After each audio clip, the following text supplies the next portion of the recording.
Sumainyo ang Panginoon at sumaiyo rin. ang mabuting balita ng Panginoon ayon kay San Lucas. Papuri sa iyo, Panginoon.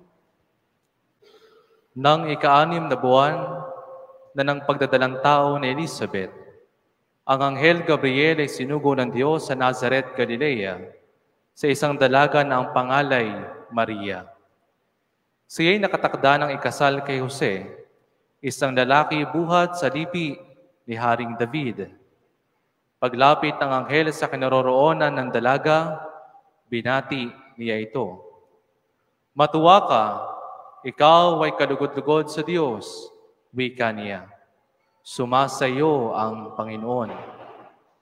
Nagulumihanan si Maria sa gayong pangungusap at inisip niyang mabuti kung ano ang kahulugan nito. Kaya't sinabi sa kanya ng anghel, huwag kang matakot, Maria, sapagkat kinalulugdan ka ng Diyos. Makinig ka. Ikaw ay maglilihi at manganganak ng isang lalaki at siya'y tatawagin mong Jesus. Magiging dakila siya at tatawaging anak ng kataas-taasan. Ibibigay sa kanya ng Panginoong Diyos ang trono ng kanyang amang si David. Paghahari siya sa angkan ni Jacob magpakailanman, at ang kanyang paghahari ay walang hanggan. Paanong mangyayari ito, gayong ako'y dalaga? Tanong ni Maria. At sumagot ang anghel, bababa sa iyo ang Espiritu Santo at dililiman ka ng kapangyarihan ng kataas-taasan. Kaya't banal ang ipapanganak mo at tatawaging anak ng Diyos. Natatandaan mo ba ang iyong kamag-anak na si Elizabeth? Alam ng lahat na siya'y baog, ngunit naglihi siya sa kabila ng kanyang katandaan.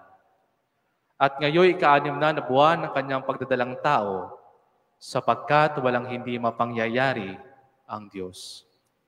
Sumagot si Maria, ako'y alipin ng Panginoon, mangyari sa akin ang iyong sinabi.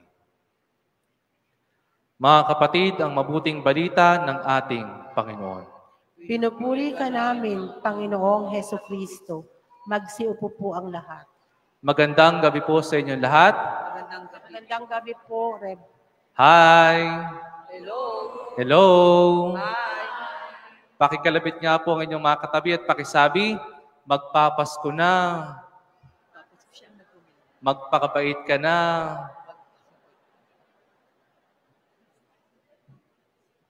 Mga kapatid, sa ilang araw ay darating na po ang Kapaskuhan.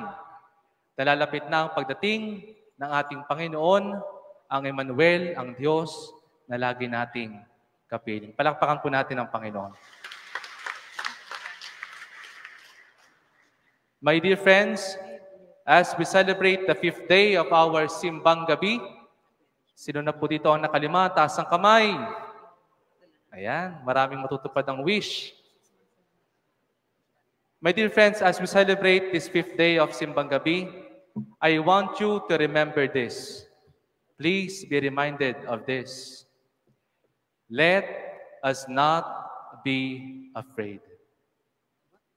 This is what our gospel reading today highlighted.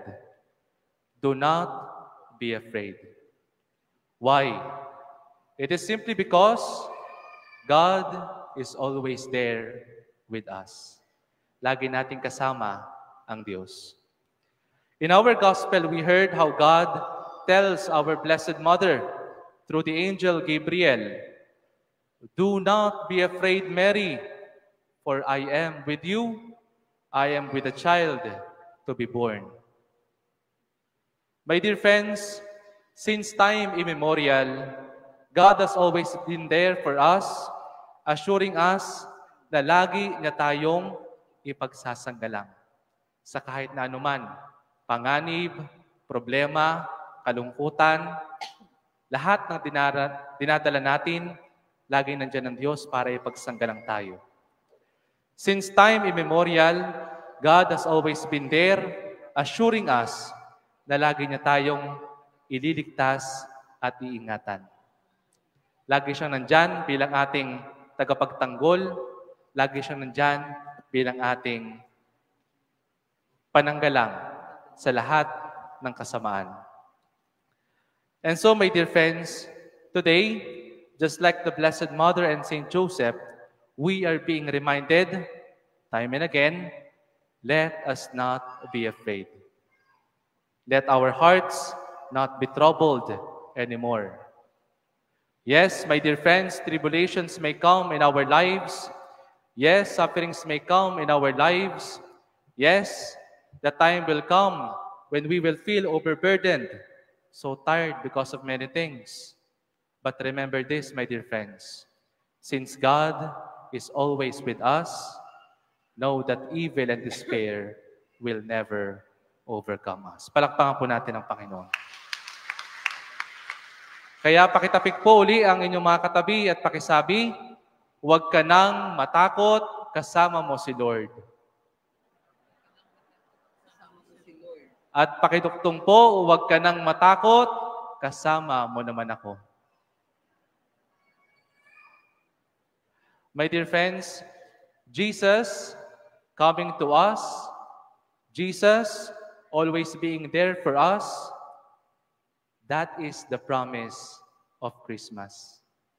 Kaya po tayo nagse-celebrate ng Pasko kasi inaalaala natin na lagi nating kasama ang Diyos.